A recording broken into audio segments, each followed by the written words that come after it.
Hello and very good evening to each one of you. A very warm welcome. आज का session हम चालू करेंगे। कल तक हमने जो भी सीखा है पिछले 5 सेशन वो बहुत ज़्यादा अमेजिंग होगा। आई होप आप सबके लिए एंड आपने उनसे काफ़ी ज़्यादा लर्निंग ली होगी। आपका वीकेंड कैसा गया? आपने प्रैक्टिस की, सेशंस की, आपने रिकॉर्डिंग्स देखे, आपको कुछ न्यू लर्निंग्स मिले फिर से रिपीटेडली वॉच करके, या फिर आपने नोट्स बनाए? आपको कैसा लग रहा है अब तक का? क्योंकि आज जो हम सीखेंगे, आज हम जो पिछले सेशन में जहाँ पर हमने एंड किया था कि पेंडिंग ऑर्डर क्या होते हैं और पेंडिंग ऑर्डर कहाँ होते हैं और पेंडिंग ऑर्डर किस वजह से होते हैं, उसका रीज़न हमने पहले ही समझा था। डिमांड और सप्लाई के रीज़न से पेंडिंग ऑर्डर होते हैं। ठीक है, सो डिमांड और सप्लाई के रीज़न से पेंडिंग ऑर्डर होते हैं। तो उस पेंडिंग ऑर्डर में सबसे ज़्यादा पेंडिंग ऑर्डर कहाँ पर होता है, उस पेंडिंग ऑर्डर को हम आइडेंटिफाई करेंगे। और प्लस साथ में हम स्ट्रेंथ ऑफ द जोन देखेंगे कि सबसे ज़्यादा स्ट्रेंथ जोन में कहाँ पर है। ठीक है, उस जोन के स्ट्रेंथ को हम आइडेंटिफाई करेंगे आज के सेशन में। तो अब तक जो हमने पढ़ा, जो भी पढ़ा, ठीक है, अब तक हमने जो भी पढ़ा है, बेसिक से लेके एडवांस तक, जो भी हमने पेंडिंग ऑर्डर के कॉन्सेप्ट को जाना है कि पेंडिंग ऑर्डर किस लिए क्रिएट होता है, एंड हमने कुछ एग्जांपल्स देखे थे जहाँ पे हमने बात किए थे। हमने रुको मैं चार्ट वो स्क्रीन शेयर करके बताता हूँ आप लोग को।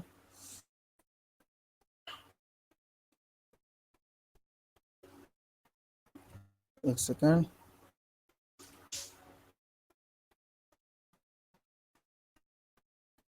confirm if my screen is visible to you all.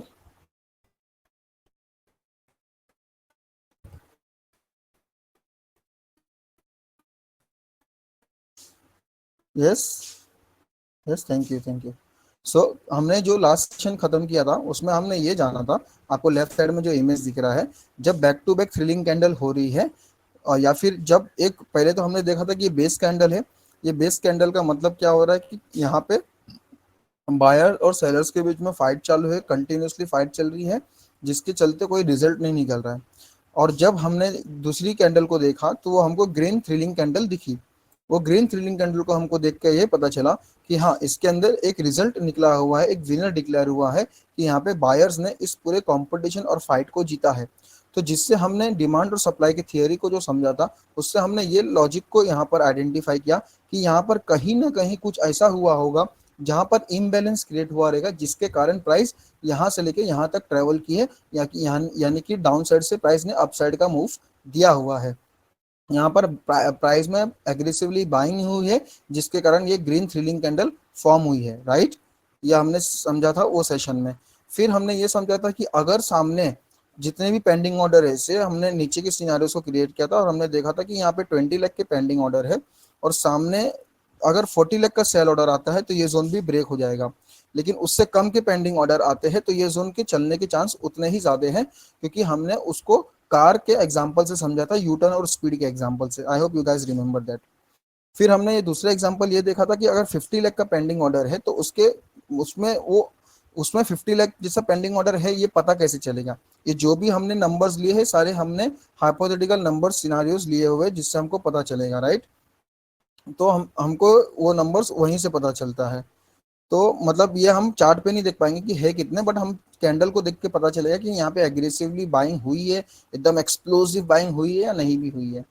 तो हमने सेकंड सिनारियो क्रिएट किया था जिसमें हम देख सकते हैं कैंडल नंबर, पिक्चर नंबर 1 से पिक्चर नंबर 2 स्ट्रॉन्ग दिख रहा है, ये नॉर्मल दिख रहा है, ये स्ट्रॉन्ग दिख रहा है, ये वाला वेरी स्ट्रॉन्ग दिख रहा है।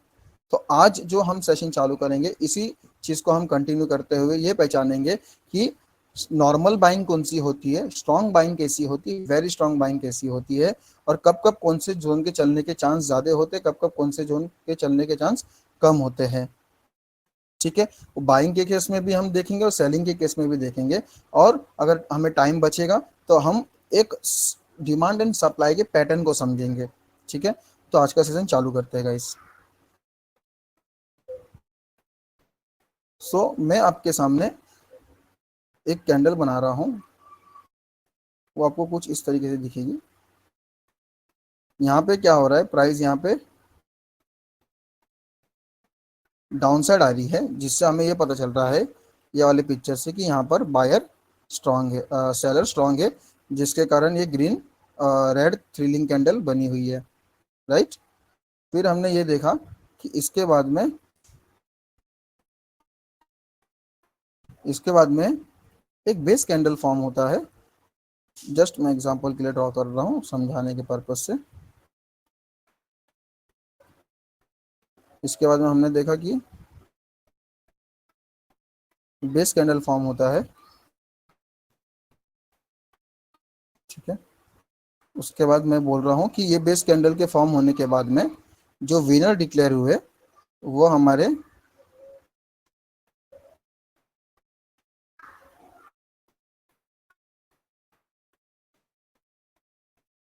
बायर्स हुए, जहां पर आपको ग्रीन कैंडल दिख रही है ये वाली,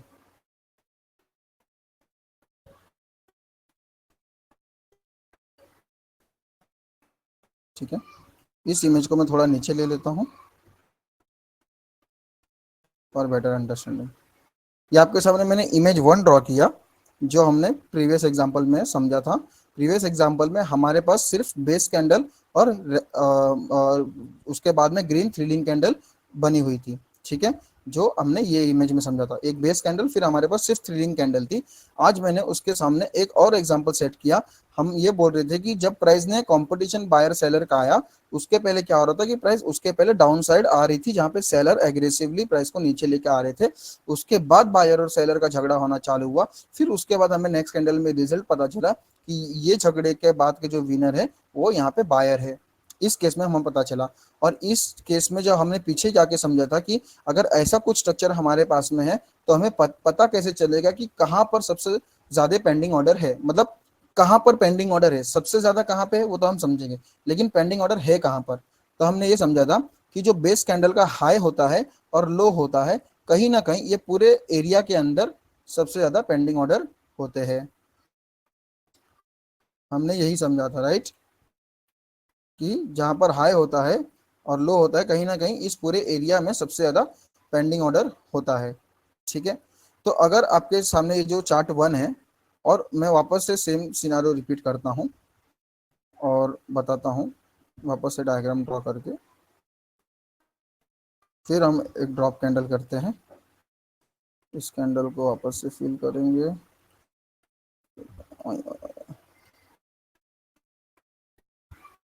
यहाँ पर ड्रॉप बनाया हमने।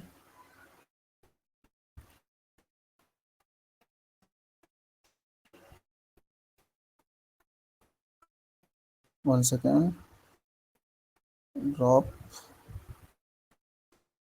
फिर बेस,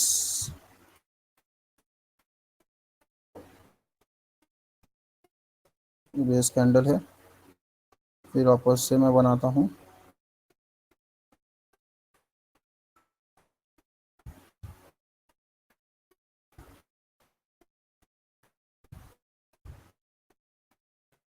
यहाँ पर हमको ये देखना है कि पिक्चर नंबर 1 से पिक्चर नंबर 2 काफी ज्यादा स्ट्रॉन्ग दिख रहा है। क्यों? क्योंकि यहाँ पे हमने पिछले सेशन में समझा था कि अगर जब कैंडल में पॉजिटिव क्लोजिंग और ओपनिंग की डिफरेंस अगर ज्यादा है, प्राइस अगर ज्यादा ट्रेवल किया है, तो वहां पे बाइंग बहुत ज्यादा स्ट्रांग हुई है, जिसके चलते ही इस तरीके की कैंडल वहां पर बनी हुई है। यह हमने कल के एग्जाम्पल में समझा था, राइट। और सेम चीज को अगर मैं यहाँ पर भी ड्रॉ करता हूँ, मैं ये दो चीज को ले लेता हूँ एज इट इज,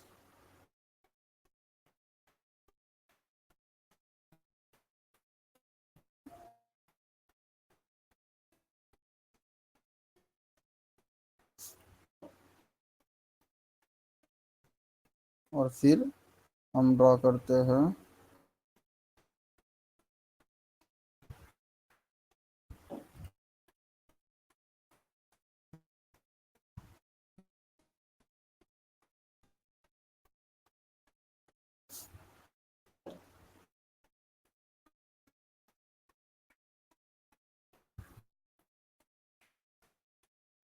अगर आपने इस पिक्चर को देखा तो आपको एक चीज तो कहीं ना कहीं क्लियर हो जानी चाहिए अब तक, जो हमने अब तक के सेशन में सारी चीजें सीखी है, कि बॉस नंबर 1 जो पिक्चर ए है उसमें अगर मैं बात करूं तो उसमें मैं इतना बोल सकता हूं कि जब प्राइस गिर रही थी उसके बाद जब उसके अंदर कंपटीशन हुआ, उस कंपटीशन के बाद जब विनर डिक्लेयर हुए तो उसमें कहीं ना कहीं बाइंग जो थी वो नॉर्मल थी।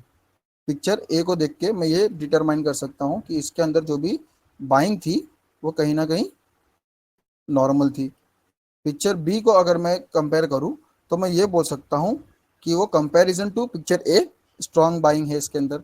इसके पीछे का रीजन क्या था? इसके पीछे का रीजन हमने समझा कि इसके क्लोजिंग प्राइस और ओपनिंग प्राइस का जो डिफरेंस है वो पॉजिटिव काफी ज्यादा है, जिसके वजह से हम डिटरमाइन करते हैं कि ये थ्रिलिंग कैंडल स्ट्रॉन्ग है, नॉर्मल है या वेरी स्ट्रॉन्ग है।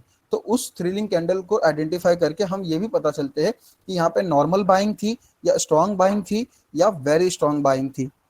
और नॉर्मल बाइंग के चलने के कब कब के चांस होते हैं, स्ट्रॉन्ग बाइंग के चलने के कब कब के चांस होते हैं, और वेरी स्ट्रॉन्ग बाइंग के चलने के कब कब के चांस होते हैं, राइट। अब मैं आपके सामने जो थर्ड सिनारियो पिक्चर बनाया हूँ उसमें हमको क्लियरली दिख के आ रहा है कि यहाँ पे वेरी स्ट्रॉन्ग बाइंग हुई है, ठीक है। अब जो नॉर्मल बाइंग है इसमें हमने ये समझा था कि ये नॉर्मल बाइंग के सामने अगर प्राइस में सेलिंग जो है वो नॉर्मल आती है तो ये नॉर्मल बाइंग भी आपका काम कर देगा, यानी कि it will work in the market when market is stable. Normal buying कब काम करेगी? इट विल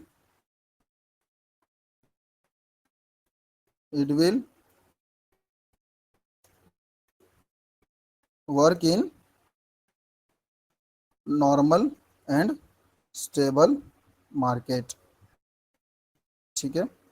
जस्ट मैं आपको समझाने के पर्पज से लिख रहा हूँ, इसका ये मतलब कभी भी नहीं होगा कि अगर जहाँ पे नॉर्मल बाइंग है तो क्या सर हम उसको कभी ट्रेड ही ना करें, ऐसा इसका मीनिंग नहीं है।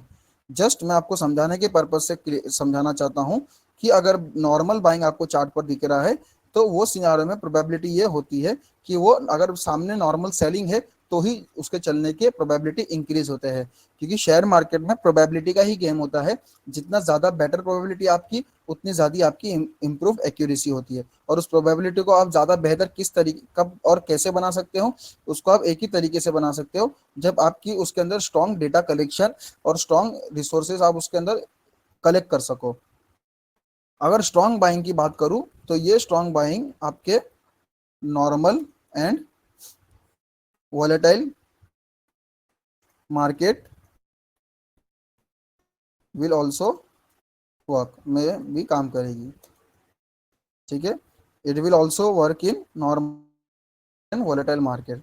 मार्केट वॉलेटाइल रहती है या नॉर्मल रहती है, जैसे कि हम देखते हैं कि नॉर्मल जब कुछ इवेंट डेज वगैरह आता है या बजट डेज आता है या कुछ वॉलेटाइल है या कुछ ग्लोबल इम्पैक्ट है जिसकी वजह से बैड न्यूज़ नहीं बट वॉलेटिलिटी हमारे मार्केट में उसका अगर अपने को देखने मिल रहा है, या किसी कोई स्टॉक में उस दिन आज उसका रिजल्ट है तो वो हाई वॉलेटाइल है जिसके वजह से कुछ उसमें पार्टिसिपेशन ज़्यादा हो जाए या कंपनी ने कुछ अनाउंस कर दिया, वॉट एवर द रीज़न, ठीक है। तो हमें यह पता चलता है कि ये जो केस है नॉर्मल एंड वॉलेटाइल मार्केट का जब केस होता है तो इस केस में ना इस तरीके की बाइंग काम करेगी। काम करेगी मतलब क्या होता है, हम ये 100% कभी भी नहीं बोल सकते कि वो कितनी काम करेगी, लेकिन बस यहाँ पे हम प्रोबेबिलिटी जरूर लगा सकते हैं कि हाँ मार्केट नॉर्मल है, हाँ है वॉलेटाइल, हम कुछ एडिशनल पैरामीटर्स और कंफर्मेशन भले साथ में ले ले, लेकिन अगर हमारे सामने पिक्चर 2 दिख रही है तो हमारा जो कॉन्फिडेंस है वो पिक्चर 1 के कंपैरिजन में पिक्चर 2 पे बेटर रहेगा। उसके पीछे का रीजन क्या है मैं आपको क्लियर करता हूँ। उसके पीछे का रीजन देखो यहाँ पे सिंपल आपको समझ में आएगा। जो पिक्चर 1 है उसमें आप देखोगे जब हमने रेड कैंडल को समझा था कि रेड कैंडल की प्राइस क्या होती है, ओपन यहाँ पर होती है, राइट। अपर जो बॉडी होती है वो रेड कैंडल की ओपनिंग प्राइस होती है और लोअर जो बॉडी होती है वो रेड कैंडल की क्लोजिंग प्राइस होती है। इसीलिए क्लोजिंग और ओपनिंग में जो भी डिफरेंस है वो नेगेटिव है, इसके कारण वो रेड थ्रिलिंग कैंडल बनी। उसके बाद फाइट चली, यहाँ पर फाइट चली बायर सेलर की, उसके बाद में सेलर, उसके बाद में बायर विन विन हुए। लेकिन जो बायर विन विन हुए हम ग्रीन कैंडल को ये भी समझे है कि ग्रीन कैंडल का ओपनिंग जो है से फॉर एग्जांपल ये केस में 100 यहाँ पर होता है for easy example learning purpose, और ये केस में हमने 120 लिया हुआ है, राइट। तो ये जो फर्स्ट पिक्चर आपके सामने मैंने ड्रॉ किया हुआ है इससे हमें क्या समझ के आ रहा है कि प्राइस ने ओपन 100 पे किया और प्राइस ने क्लोज 120 पे किया, राइट। लेकिन अगर मैं बात करूं जो इसका हाई था ये लैगिन का जो हाई था या लैगिन की जो बॉडी थी, प्राइस ने जो क्लोजिंग की है कहीं ना कहीं मतलब लैगिन बोल रहा हूँ, कहीं ना कहीं ये जो प्रेशर है ना, ये आप देख सकते हो जो सेलर्स जहां से एक्टिव हुए थे, ये ओपनिंग प्राइस जहां से सेलर एक्टिव हुए थे, जहां पे सप्लाई इंक्रीज हुई थी जिसके वजह से प्राइस डाउन साइड आती है, वो ओपनिंग प्राइस जहां पे सेलर ने अपने फर्स्ट स्टेप को रखा था, वो वहां पे बायर उसके नीचे क्लोज किए हुए हैं, बायर ने उसके नीचे क्लोजिंग दिया है। प्लस जो सेलर एक जो यहाँ पे सेलर आ रहे थे उसके पहले किसी एक बायर ने इस प्राइस को ऊपर तो लेकर चला गया, लेकिन वो सस्टेन नहीं हो पाए क्योंकि वहां पर डिमांड कम थी और सप्लाई ज्यादा थी करके प्राइस नीचे की तरफ आई। राइट, आप ये चीजों को बारीकी से समझना, अगर आपको एक बार में ना समझे तो आप दोबारा रिकॉर्डिंग देख के इसको समझ लेना तब। अब ये जब प्राइस हाई जो होती है, ये वाले हाई को मैं इसको क्लियर कर देता हूँ एक बार से अच्छे के लिए, ठीक है, जस्ट वन सेकेंड। हाँ, इस वाले जो हाई को जो होती है ना, इस वाले हाई के ऊपर भी अगर आप देखोगे तो ये प्राइस नहीं निकली है, ग्रीन वाली जो प्राइस ना तो निकली है ना ही इधर कुछ क्लोजिंग मिला हुआ है। यानी कि ग्रीन की क्लोजिंग हम कब बोलेंगे, जब यहाँ पे अपर बॉडी ऊपर क्लोज होगी, जब जो ये वाली बॉडी 120 है ये कहीं यहाँ कहीं पे क्लोज हो, तो हम बोलेंगे कि हाँ, यहाँ पे जो रिजल्ट था वो रिजल्ट में एक और कॉन्फिडेंस और दम आया कि जो बायर यहाँ से बाइंग करना चालू किए, या फिर जो कुछ डिमांड यहाँ इस पूरे एरिया में जो कुछ डिमांड आया, वो जो डिमांड आया वो कहीं ना कहीं डिमांड वैलिड था और फेक डिमांड नहीं था, जिसके वजह से ये समझ में आया कि प्राइस एक ऊपर लेवल पे जाके सस्टेन करके क्लोजिंग दे चुकी, यानी कि बायर्स यहाँ पे स्ट्रांग है। इसके लिए ये जो केस है ये नॉर्मल बाइंग और स्टेबल मार्केट में ही चलती है, का मतलब ये चलेगी बहुत सारे सिचुएशन में, डिपेंड करता है कि उसके टॉप डाउन अप्रोच और प्राइस के एक्शन को आपने कितना बेटर समझा। अब अभी के लिए आपको समझाने के पर्पज से मैं बोल रहा हूँ, तो ये लॉजिक के वजह से हम इसको नॉर्मल बाइंग बोलते हैं। ठीक है, इज इट क्लियर कि हम इसको नॉर्मल बाइंग क्यों बोलते हैं? राइट, अभी हमको क्लियर हो गया कि इसको हम नॉर्मल बाइंग क्यों बोलते हैं, राइट। सेकंड वाले को स्ट्रॉन्ग बाइंग बाइंग इसलिए बोलते हैं क्योंकि उसमें केस इसका विपरीत होता है। आप देखो इसके ऊपर क्लोजिंग दिया हुआ है, तो कहीं ना कहीं हमको ये तो कॉन्फिडेंस आया ना कि जो भी बायर यहाँ पे आए हैं वो बायर बहुत ज्यादा स्ट्रांग है, इसीलिए उसने सेलर्स को खत्म ही, बल्कि खत्म ही ना किया, उसके ऊपर जाके क्लोजिंग भी दे दी। क्या हम ये नहीं बोल सकते? आप धीरे धीरे जाने अनजाने में ना चार्ट रीडिंग की टेक्निक सीख रहे हो इसी सेशन से। आप ये देख रहे हो कि प्राइस में एक सेलिंग आती है जहां पे सेलर एक वक्त पे डोमिनेट करते हैं, फिर अचानक से उसके अंदर फाइट चलती है, उस फाइट का निर्णय ये होता है कि वहां पे बायर जीते। तो जो बायर जीते हैं वो कहीं ना कहीं ये स्ट्रेंथ में हमको पता नहीं चल रहा है सेकंड वाले कि बायर जो कंपैरिजन टू वन है वो ज्यादा स्ट्रांग है, राइट। तो इसीलिए ये जो स्ट्रांग बाइंग है इसकी जो प्रोबेबिलिटी है ये ज्यादा चलने की प्रोबेबिलिटी होती है compare to normal buying. But guys मैं अगेन रिपीट कर रहा हूँ, इट इज नॉट नेसेसरी कि हम हमेशा ही अपने चार्ट्स में आने वाले दिनों में इसी तरीके के हम कुछ पैटर्न को देखेंगे, या जब इसी तरीके का अगर हमको एरिया दिखेगा तो ही हम ट्रेड करेंगे। It is not like that. Just you have to understand the real scenario जो ये तीन कैंडल आपको बता रही है कि ये तीन कैंडल में हुआ क्या। This is how you to interpret each and every single candle to understand what exactly is going in one single candle. Okay, जब हम पिक्चर 3 की तरफ आते हैं तो हम ये देखते हैं कि प्राइस प्राइस जब यहाँ कहीं से ऊपर जा रही थी ऐसे ऐसे ऐसे करके, और फिर प्राइस जब अचानक से नीचे आती है, तो जो यहाँ से सेलर्स आए हुए हैं इन्होंने प्राइस को नीचे लेके गया, फिर कंपटीशन में फाइट हुई, और जब ये दो रिजल्ट दिखा तो हमको ये तो पता चल गया बायर्स इतने स्ट्रांग थे ना कि वो सिर्फ यहाँ पे तोड़ के इसके ऊपर क्लोजिंग दिए, बट इसके बाद भी उन्होंने एग्रेसिवली बाइंग करते गए, इसके अंदर डिमांड कम हुआ ही नहीं और प्राइस एग्रेसिवली बाइंग करते ही जा रही है। यानी कि आपको ये समझ में आया कि प्राइस ओपन तो 100 पे हुआ, ये केस में अगर मैं बताऊं प्राइस ओपन 100 पे हुआ, ठीक है, और प्राइस की जो क्लोजिंग है से वो 180 है, ठीक है। ये केस में प्राइस की जो क्लोजिंग है वो 180 है। मैं ऐसा क्यों बोल रहा हूँ? क्योंकि एग्जाम्पल के लिए समझाना चाहता हूँ कि इसके अंदर जो डिफरेंस है वो पूरे 80% का डिफरेंस है। जो क्लोजिंग और ओपनिंग प्राइस में डिफरेंस है वो 80 रुपीज का है, और परसेंटेज तब मैं बात करूँ तो वो 80% का है। अगर मैं सेम चीज यहाँ पे बात करूँ नंबर वन में, वो 20% का है, 120 के बीच में। और यहाँ पे बात करूँ तो ये यहाँ पे 100 है, और यहाँ पे जो केस है यहाँ पे 140 है। ठीक है, तो आपको समझ में आया कि सबसे ज्यादा प्राइस ट्रेवल कहाँ से की। क्योंकि प्राइस तभी ना ट्रेवल करेगी ज्यादा जब उसको सामने डिमांड उतने मिलेंगे, उसको उस लेवल पे बायर मिलेंगे, जब उस लेवल पे कोई उसको खरीदने को चाहेगा तभी ना उससे कोई खरीदेगा। अगर जैसे कि हमने एग्जांपल यूज किया था अपने एग्जांपल्स में, केस स्टडीज में, कि जब उसको कोई बायर को, जैसे हमने स्टेडियम का एग्जांपल यूज किया था, कि वो स्टेडियम में जब हमको आईपीएल देखने जाना है, तो उसमें जो भी टिकट है उसके सामने बायर ज्यादा होनी चाहिए और टिकट कम होनी चाहिए। तो वहां पे ऑटोमेटिकली डिमांड क्रिएट हो जाती है। तो जब डिमांड क्रिएट होती है, कोई तो जेन्युइनली पर्सन उसको खरीदता है, तभी तो जाके वहां पे प्राइस ट्रांजेक्ट होती है। और हमने सेशन 1 और 2 में यही सीखा था कि प्राइस जो मूवमेंट होती है फ्लक्चुएट करती है स्टॉक मार्केट में, क्योंकि हर एक बायर को हर एक सेलर चाहिए होता है। तो उसी बायर सेलर के कॉम्बिनेशन को जब बायर और सेलर एक चाहिए ही रहता है, उसके बाद जब ट्रांजेक्शन आती है वो प्राइस चार्ट पे रिफ्लेक्ट करती है।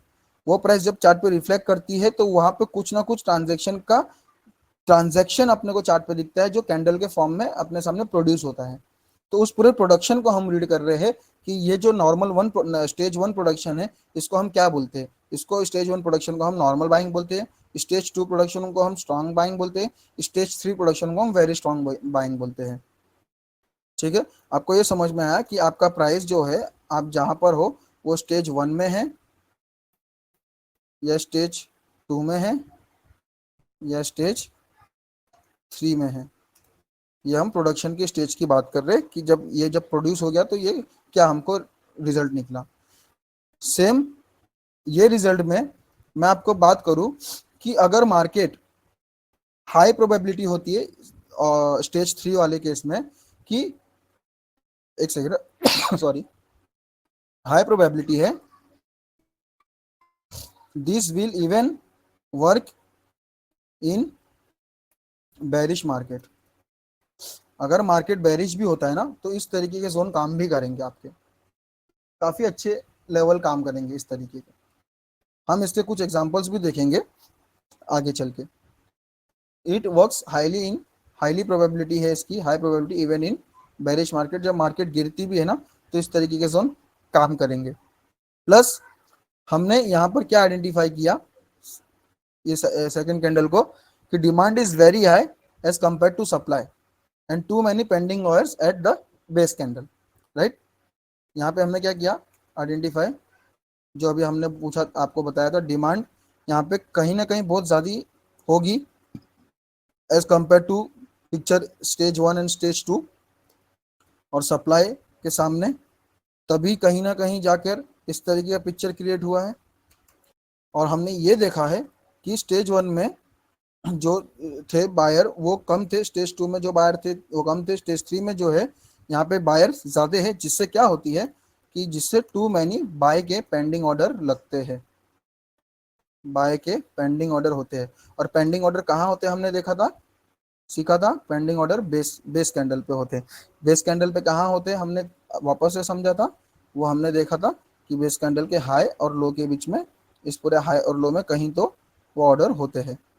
ठीक है, सेम सिनारियो इसका रिवर्स है, सिर्फ मैं ड्राइंग कर देता हूँ, बाकी चीजें आप समझ जाओगे। वो ये है कि सेम सिनारियो आप पकड़ लो। ठीक है, प्राइस में यहाँ पे प्राइस ऊपर जा रही थी।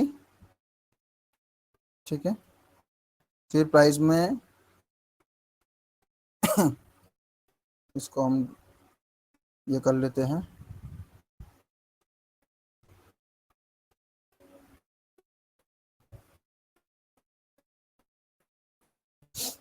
एक सेकंड।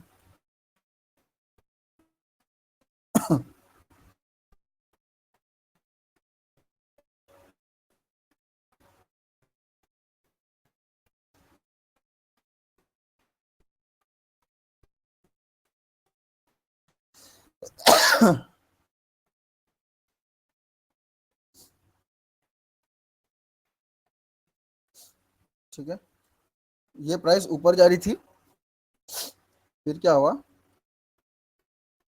ये हम सेलिंग का केस समझ रहे हैं, और ये हम जो पूरे कंप्लीट चीज़ों को देख रहे हैं इसको हम मतलब ये समझ रहे हैं कि प्राइस में स्ट्रेंथ किस तरीके से बनी हुई है, कौन से स्टेज में कैसी स्ट्रेंथ होती है, वो हम यहाँ पर सीख रहे हैं। ठीक है।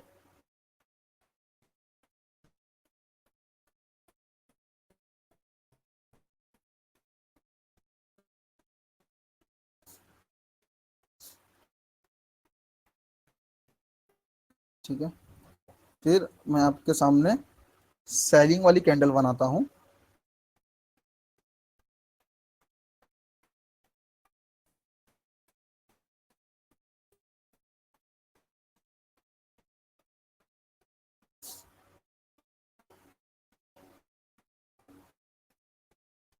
फिर थर्ड कैंडल में ड्रॉ करता हूँ।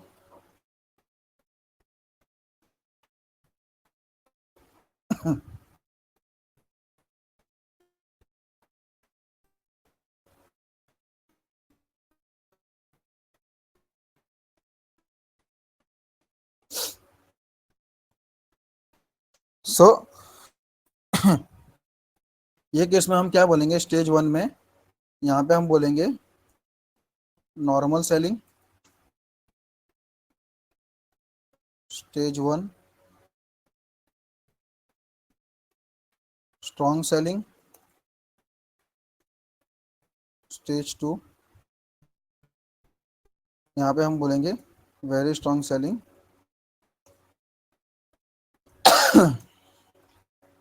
Stage three. Right.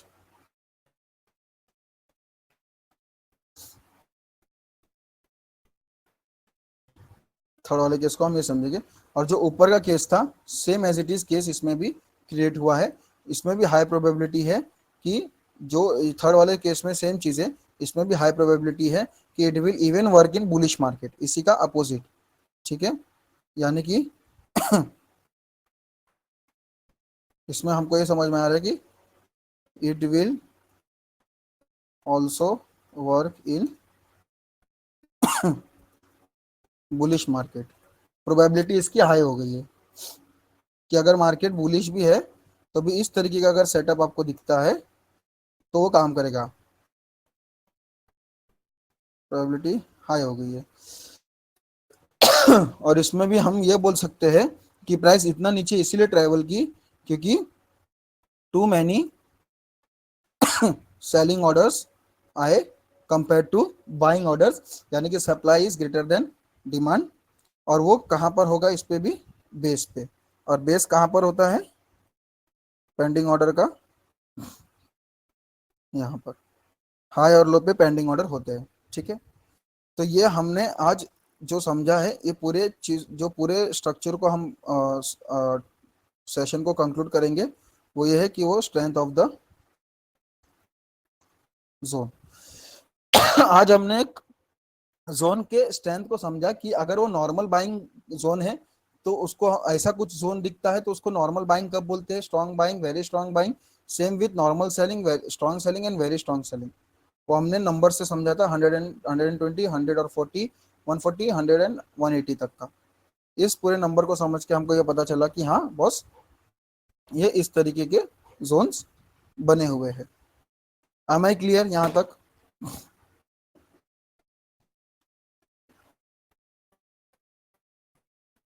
M I clear guys? समझा आपको यहाँ तक?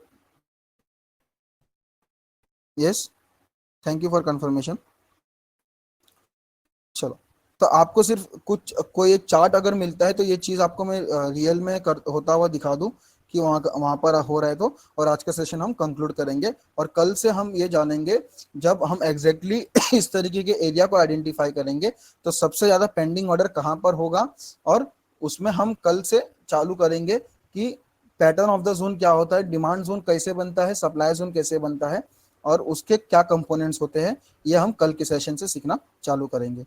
अभी मैं चार्ट पर लेके चलता हूँ, अगर कुछ मिलता है इस तरीके का एरिया आपको समझाने के पर्पज से तो मैं बताता हूँ।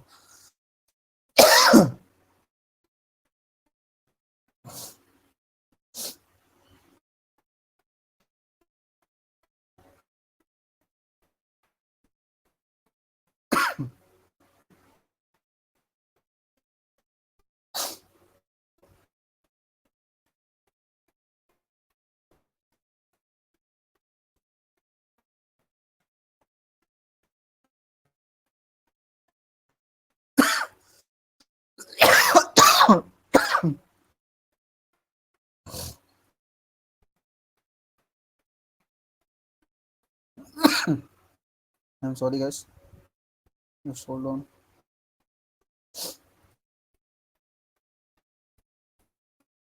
क्या हो रहा है?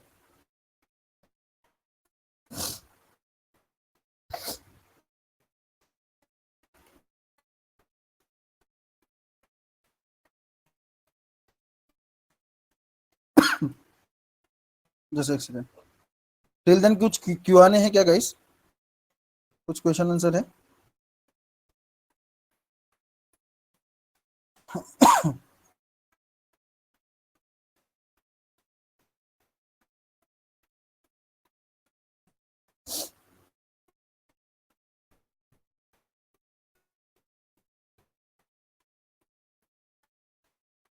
यस, पूछिए।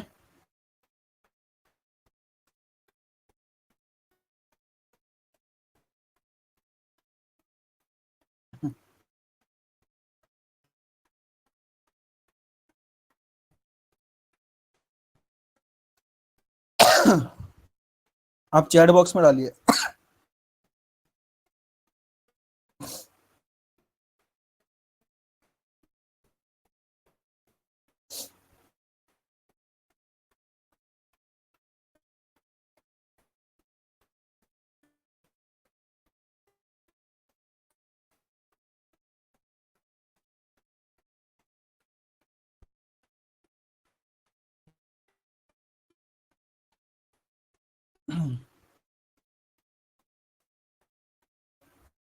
इन third candle very strong selling once you said it is bullish.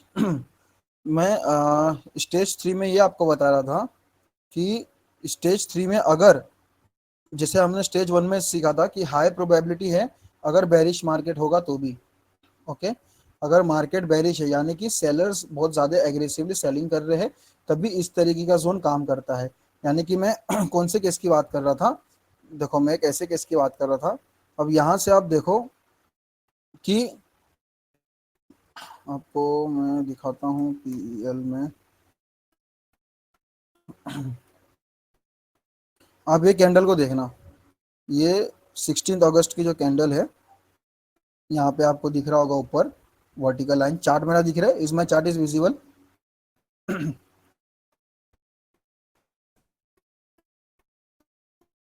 Yes, ठीक है। जस्ट मैं ये क्लियर कर देता हूँ फॉर द टाइमिंग सब कुछ इसके अंदर। अभी आप देखो इसको। जब प्राइस एग्रेसिवली डाउन साइड आ रही थी, आप देखो यहाँ से टॉप से प्राइस में सेलर्स इतने ज्यादा डोमिनेट कर रहे थे कि प्राइस एकदम हाईली बेरिश था। अब हाईली बेरिश था जब प्राइस, और जब यहाँ से प्राइस रिवर्स करता है, यहाँ पे जो पूरा एरिया है, यहाँ पे बड़े टाइम फ्रेम का एरिया है, ठीक है, आपको आगे चल के सेशन में समझ में आएगा।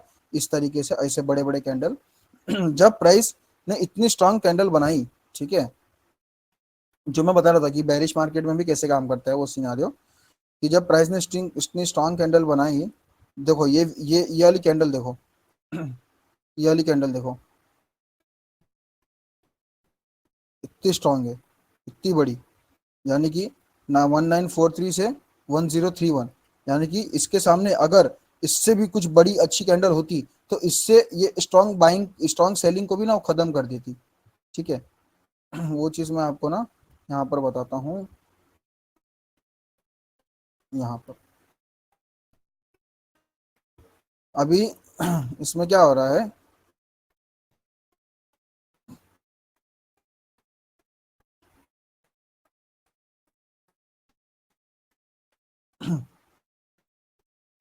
प्राइस में आपको ना ये एग्जांपल थोड़ा सर के ऊपर से जाएगा क्योंकि हाई लेवल का एग्जांपल है। देखो, मैं कोशिश करता हूँ।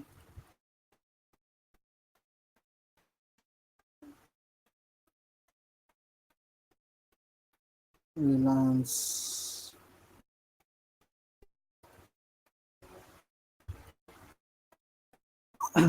देखो, रिलायंस का एग्जांपल देख लो। अभी रिलायंस इस तरीके से ना नीचे गिर रहा है, ठीक है, यहाँ से प्राइस कंटिन्यूसली डाउन साइड आ रही है। लेकिन यहाँ पे हमको क्या दिख रहा है कि सेलर स्ट्रांग है। अब रिलायंस को अगर यू टर्न जाना है तो हमने देखा कि जब प्राइस में ऐसी स्ट्रांग सेलिंग आती है, फिर एक वक्त पे वहां पर एक बायर और सेलर के बीच में फाइट होता है। वो बायर और सेलर के बीच का जो फाइट है हमने यहाँ पर देखा, राइट। उसके बाद हमने देखा कि बैक टू बैक अगर इस तरीके से थ्रिलिंग कैंडल बनती है, यानी कि हमारी प्राइस बहुत ज्यादा ट्रेवल की है, फ्रॉम 1114 से लेके प्राइस ने 1426 तक की है एक साथ में, विद इन जस्ट, मतलब सिंगल गो में। यहाँ पे आपको कहीं भी सेलर्स की इन्वॉल्वमेंट नहीं दिख रही, क्योंकि यहाँ पे पूरी पूरी ग्रीन कैंडल अच्छी क्लोजिंग हुई है। साथ ही साथ अगर मैं बात करूँ ये प्राइस जो जाके क्लोज की है, जहां तक ये प्राइस ने ट्रेवल की है 1587, यानी कि अगर मैं बात करूँ ये केस में बाइंग की, तो प्राइस यहां से लेकर यहां तक जो प्राइस ने ट्रेवल किया है 50% का मूव दिया है प्राइस ने।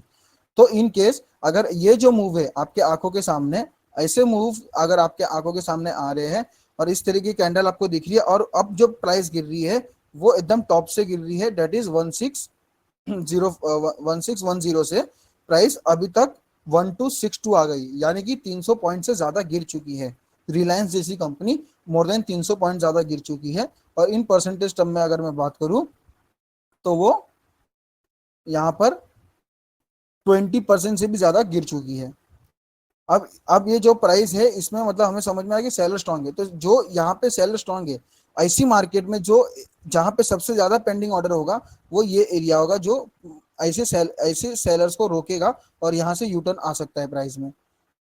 प्रोबेबिलिटी है कि ये जो तरीके का जो मैंने आप डायग्राम बनाया है आपके सामने, इसके चलने के हाई चांस है। ऐसा पास्ट में हुआ है क्या ऐसा कभी? यस हुआ है।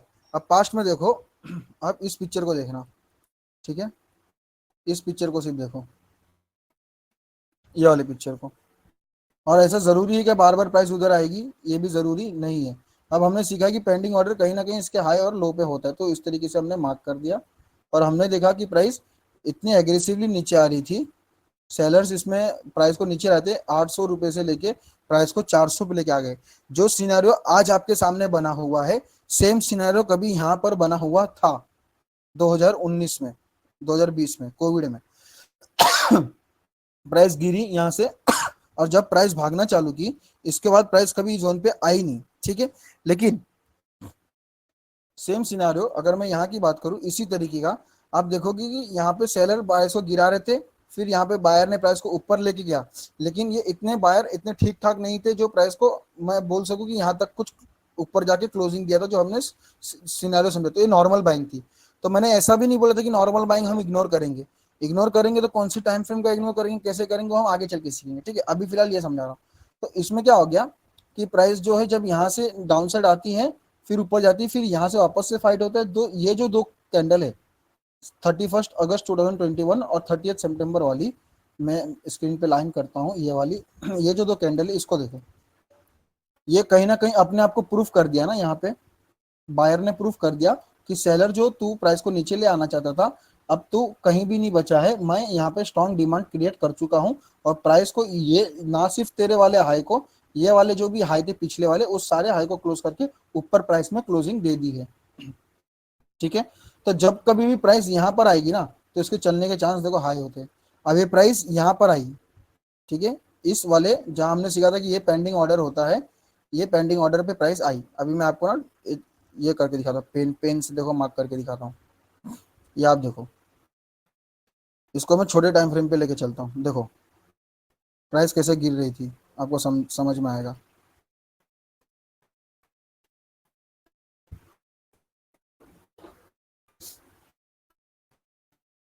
ये देखो, देख रहे हो आप प्राइस किस तरीके से कंटिन्यूसली गिर रही है, यानी कि कितना प्राइस गिर चुकी है। यहाँ से प्राइस ऑलमोस्ट 18%, 20% फॉल होगी जी। जो फॉल अभी हुई है ना 20%, 21%, सेम फॉल अभी इसके पहले वाले एग्जांपल में आपको बता रहा हूँ कि ऐसी फॉल आई थी। ऐसी फॉल आने के बाद ये फॉल रुकी कहाँ, ये फॉल कहाँ पे रुकी, मैंने आपको दिखाया था कि ये फॉल यहाँ पे रुकी। क्यों रुकी? क्योंकि इस एरिया में क्या था, इस एरिया में बायर ने प्रूफ किया था कि मैं स्ट्रांग हूँ। तो उस एरिया में आके ये जो आप, मैं इसका ना लो मार्क करता हूँ, आप देखना ये वाला, इस एरिया के अंदर आके, क्योंकि हमने देखा था कि प्राइस में पेंडिंग ऑर्डर बेस कैंडल के हाई और बेस कैंडल के लो में होते हैं। इस पूरे एरिया में पेंडिंग ऑर्डर होते हैं, सबसे ज्यादा कहाँ होते हैं ये हम सीखेंगे, ठीक है, आने वाले सेशन में। तो बस अभी के एग्जांपल से वो समझना कि इसमें अगर आप देखोगे कि जब प्राइस आती है इस वाले एरिया में, ठीक है, आपको कहाँ पर देखना है, मैं वर्टिकल लाइन भी बना देता हूँ, आपको 29 अप्रैल 2022 के पहले देखना है, ठीक है, इसके पिक्चर के पहले। अभी तक आपके सामने चार्ट में सिर्फ ऐसी पिक्चर है, अभी प्राइस ऊपर जा रही है, प्राइस यहाँ से यहाँ तक चली गई ऊपर, ठीक है, एकदम स्ट्रॉन्ग प्राइस ऊपर चली गई। अब यहाँ से क्या हुआ,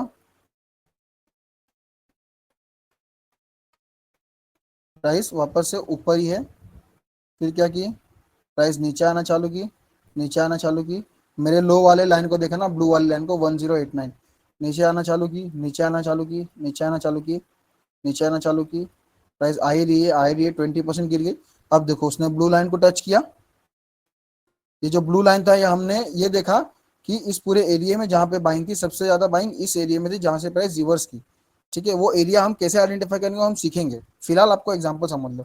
तो यहाँ से प्राइस रिवर्स होगी, अब जो बाइंग यहाँ पे आई है, अब ये समझना, जो बाइंग इस पूरे एरिया में आई है बेस कैंडल के हाई और लो में, देखो जब कभी प्राइस इधर आएगी ना तो इधर से भी रिवर्स होगी, जब कभी फ्यूचर में प्राइस आएगी इधर तो ये प्राइस क्या की, यहां से ऐसी ऊपर ऊपर गई, है ना, इसने भी प्रूफ किया, 1 2 3 4 5 थोड़ी सी और 6 7, बैक टू बैक 7 हफ्ते की कैंडल इतनी बड़ी, समझ रहे हो, बैक टू बैक 7 वीक्स की कैंडल कंटिन्यूसली प्राइस ट्रेवल कर ही रही है, जहां पे सिर्फ डिमांड है सप्लाई है ही नहीं। क्यों डिमांड है सप्लाई नहीं है, क्योंकि बैक टू बैक उसमें बायर्स एग्रेसिवली बाइंग कर रहे हैं, वो हमको चार्ट बता रहा है, यह हम अपने मन से अनुमान नहीं लगा रहे कि यहाँ पे बाइंग थी या सेलिंग थी, यह हम चार्ट हमको बता रहा है कि यहाँ पर बायर्स डोमिनेट थे। अब क्या हुआ ये केस में, देखो अभी हमको, अगर हमने यहाँ तक का पिक्चर देखा था, समझो हम लाइव मार्केट को स्टडी कर रहे हैं, हमको पता नहीं कि कहाँ से होगी, तो हमने देखा देखा देखा, ये पिक्चर को समझा, यहाँ से गई, अब यहाँ से प्राइस ऊपर गई ऊपर गई ऊपर गई, ठीक है, यहाँ तक चली गई प्राइस। अब हमने देखा कि अब प्राइस यहाँ तक जब गई है तो ये कोई एरिया जहाँ पे प्राइस बैक टू बैक इतनी आई थी, बाइंग जो आई थी वो यही कहीं एरिया से आई थी जो हमने देखा था, राइट। अब प्राइस वहां पे आती है, देखो ऐसी आती है प्राइस वापस से, और फिर प्राइस भाग जाती है, यहाँ से प्राइस आना, प्राइस का ऊपर से यहाँ आना, यहाँ से फिर रिटर्न चले जाना, फिर आना फिर जाना, फिर आना फिर जाना, मतलब प्राइस क्योंकि हर ये पूरे एरिया में ऑर्डर होते हैं ना, ये जो आपको मैंने सिखाया था कि ये जो पूरा एरिया है इस पूरे बॉक्स के अंदर ऑर्डर होते हैं, इस बॉक्स में सबसे ज्यादा ऑर्डर कहाँ होता है, ये कल के टॉपिक का पार्ट होगा, ओके, सबसे ज्यादा ऑर्डर कहाँ होता है, ये कल के टॉपिक का पार्ट होगा। इसीलिए मैंने बोला कि अगर प्राइस में मतलब सेलिंग भी है, ठीक है, यानी कि ये इस तरीके का प्राइस में अगर इस 20% का सेलिंग भी है ना, तो भी आपको डरने की जरूरत नहीं, अगर आपके पास ऐसे कुछ तरीके का एरिया है तो क्यों डरने का जरूरत नहीं है, क्योंकि प्रोबेबिलिटी आपकी बढ़ जाती है। क्यों बढ़ जाती है, आपको ये समझ में आता है कि इस एरिया में जो कुछ हुआ था ना, यहाँ पे जो भी बाइंग हुई थी ये इसीलिए बाइंग हुई थी यहाँ पे, क्योंकि यहाँ पर डिमांड था, डिमांड था इसीलिए बाइंग हुई थी, और वो डिमांड फुलफिल नहीं हो पाया है, जिसके वजह से इतनी बड़ी बड़ी कैंडल बनी है, और सारे जितने भी बायर्स थे सब ने एग्रेसिवली हाई प्राइस पे खरीदने को एक्सेप्ट किया, इस पर्टिकुलर माल को सबने हाई प्राइस पे खरीदते गए खरीदते गए खरीदते गए खरीदते गए, किसी को ये प्राइस कभी एक वक्त पे महंगी लगी ही नहीं, उन्होंने हर एक प्राइस को कंटिन्यूसली बाइंग ही करते गया विदाउट एनी सेटबैक, उन्होंने देखा ही नहीं। तो आपको ये चीज चार्ट पे दिख रही है, आपको ये रिजल्ट चार्ट पे दिखाई दे रहा है कि कंटिन्यूसली यहाँ से ना बाइंग आती ही जा रही है, तो जब कुछ सेलिंग आती है तो आपको डरने की क्यों जरूरत है, आपको पता है क्योंकि यहाँ पे ऑर्डर ट्रिगर नहीं हुए इसीलिए नहीं। जैसे कि मान लो आप कोई ना बिजनेस करते हो, वो बिजनेस में आपके पास ना आप समझो से फॉर एग्जांपल मैं अगर नाम लूँ कोई भी एक बिजनेस का समझाने के लिए फटाक से, तो से आप ना एक आइसक्रीम का शॉप चलाते हो, से फॉर एग्जांपल वो आइसक्रीम के शॉप में आप देखते हो कि सारे लोग ना आपसे ना इस लेवल पे खरीद रहे हैं, और यहाँ पे आपकी प्राइस होती है 100 रुपीज। अब क्या होती है, आपके पास ना 4 आइसक्रीम बची होती है, तो आप बोलते हो कि 4 आइसक्रीम जो है ना आप 150 200 के भाव पे बेचोगे, तो जितने भी बायर होते हो आपस में रेट लगाते हो और उसको ना 150 200 पे मतलब उसके ऊपर भी लेके चले आते हैं वो 4 आइसक्रीम को। तो आपको पता है कि जब कभी भी कोई आएगा आपसे आइसक्रीम लेने, तो वहां पे आपने फुलफिल नहीं किया था लोगों का डिमांड, लोगों का यहाँ पे चाहत था। जैसे से बेस्ट एग्जांपल अमेजोन पे देखो, आपने कुछ ऑर्डर डाला और वो आउट ऑफ स्टॉक चले गया, आपने कुछ ऑर्डर डाला वो आउट ऑफ स्टॉक चले गया, यानी कि बार बार वो हिट हो रहा है कि यहाँ पर बायर्स ज्यादा है और सप्लाई कम है। तो क्या करेंगे उन लोग, जो प्राइस पे लिस्ट करेंगे उसको प्राइस बढ़ा देंगे, वहां पे प्राइस बढ़ा देंगे। और अगर प्राइस नहीं भी बढ़ाते, से फॉर एग्जांपल प्राइस नहीं बढ़ाते, सेम ऑफर को उनको कंटिन्यू करना होता है, तो जब कभी उनका सप्लाई आएगा ना, जैसे मान लो आउट ऑफ स्टॉक है, आपने एक ऑर्डर किया कि I want to buy iPhone 15, आपने पेमेंट कर दिया, आपको उधर से नोटिफिकेशन आ गया, रिसिप्ट आ गया, इनवॉइस आ गया कि आपने ऑर्डर किया, आपका ऑर्डर हम ले लिए हैं, लेकिन अभी हम करंटली आपके ऑर्डर को फुलफिल नहीं कर पाएंगे, जैसे ही हमारे पास माल आता है हम आपके ऑर्डर को फुलफिल करेंगे। तो क्या होता है, जैसे उनके पास स्टॉक आता है तो सबसे पहला किसको देते हैं, वो आपको देते हैं। तो सेम केस यहाँ पर भी होता है। अगर जब यहाँ पर जो पूरे एरिया में ऑर्डर थे वो अनफिल्ड ऑर्डर थे, यानी कि वहां पे अगर सप्लाई होता तो ये चीज होती नहीं। हमने वो डे वन से सीखा है। ये जो मूवमेंट हम देख रहे हैं ना, ये जो मूवमेंट देख रहे हैं, ये मूवमेंट आती ही नहीं अगर वहां पे सप्लाई होता। वहां पर सप्लाई नहीं है तब जाकर ये मूवमेंट आई है। तो यानी कि यहाँ पे अभी भी ऑर्डर पेंडिंग है। यहाँ पे जो अमेजोन का केस में समझा रहा हूँ कि यहाँ पे अभी भी उनको आपका स्टॉक देना बाकी है, आपको मोबाइल डिलीवर करना बाकी है। तो उनके पास अगर जब आपके मोबाइल आएगा तो सबसे पहले वो आपको देंगे। तो इसी तरीके से जब कभी प्राइस यहाँ पर आती है तो सबसे पहले वो जो पेंडिंग ऑर्डर होती है उसको देती है। जितने भी ऑर्डर पेंडिंग होते सारे ऑर्डर को देती जाती है। अगर ये जो सप्लाई है, जो हमने इसके पहले वाले सेशन में सीखा था कि ये सप्लाई बहुत ज्यादा है, तो अगर पेंडिंग ऑर्डर उसके सामने कम पड़ जाएंगे तो ये भी वायलेट हो जाएगा, ये भी टूट जाएगा। इसीलिए मैंने बोला कि बुलिश मार्केट में, ये बेरिश मार्केट में भी इस तरीके का जोन काम करता है। वो मैं आपको रिलायंस के चार्ट पर समझाने की कोशिश किया। ठीक है, अगर मैं इसको वापस से डिलीट कर दूं सब चीज, और ये चीज को हम समझते हैं। आप सिर्फ लास्ट एग्जांपल लेता हूं। आप 31 जुलाई 2023 के पहले का पिक्चर देखना, यहाँ तक का जो भी पिक्चर आपके सामने यहाँ पे हम देख रहे हैं कि प्राइस क्या है ना, प्राइस जो है यहाँ से कंटिन्यूसली यहाँ तक प्राइस डाउन आती है, इतनी ज्यादा डाउन आती है। अब अगर मैं प्राइस पॉइंट की बात करूं, ये लास्ट एग्जांपल है, इसके बाद हम सेशन को वाइंड अप करेंगे, तो ध्यान से देखना। प्राइस देखो 1376 से लेके 1090 पे आती है। ठीक है, अब प्राइस जब यहाँ पर आती है तो क्या होता है, यहाँ पर प्राइस का आना, फिर यहाँ पर क्या होता है जो हमने ये सिनारियो में समझा था कि यहाँ पर प्राइस का आना, प्राइस सेलर आने, फिर यहाँ पे झगड़ा होना, फिर यहाँ पे रिजल्ट डिक्लेयर होना। ठीक है, अब यहाँ पर क्या हुआ कि प्राइस आई, फिर ये वाले बेस कैंडल पे जिसकी मैं हाई और लो मार्क कर देता हूँ,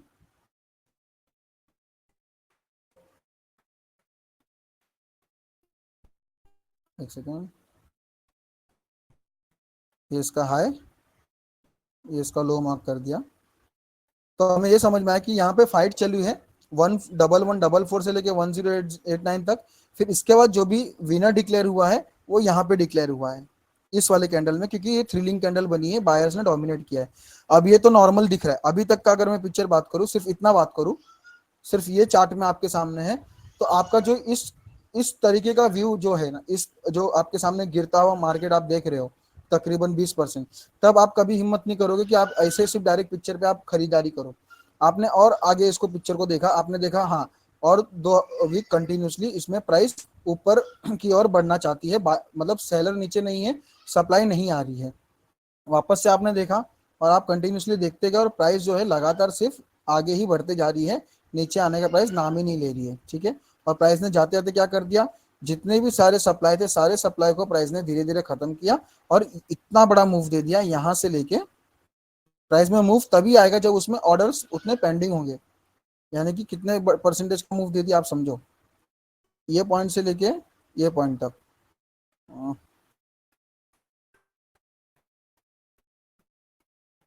मोर देन 26-30% का मूव दिया यहाँ से। तो जब कभी प्राइस ऐसे कभी लेवल पे आती है जहां पे एकदम एग्रेसिवली भी आती है, तो ये लेवल के चलने के हाई चांस हो जाते हैं। देखो प्राइस आती है उस लेवल के अंदर आती है और ये देखो उससे भी बेहतर चल जाती है, देख रहे हो, उससे भी ज्यादा स्पीड से भाग गई। ये देखो, ये देखो, ये देखो, 33% का प्राइस ने रैली दे दिया। तो ये पावर होता है पेंडिंग ऑर्डर का, ये मैजिक होता है पेंडिंग ऑर्डर का। ठीक है।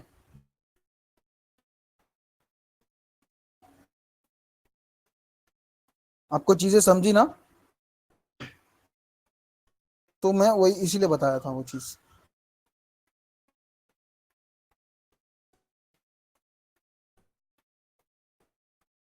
Now it is clear. Yes, it was really interesting, thank you. Yes. तो जो भी चीज होती है वो रियलिटी होती है, वो रियलिटी पे ही हम बात करेंगे, वो रियलिटी को हकीकत हम देखेंगे। ठीक है। यस यस, चलेगा जी, आप ड्रॉप कर सकते हो। Yes Akash, please.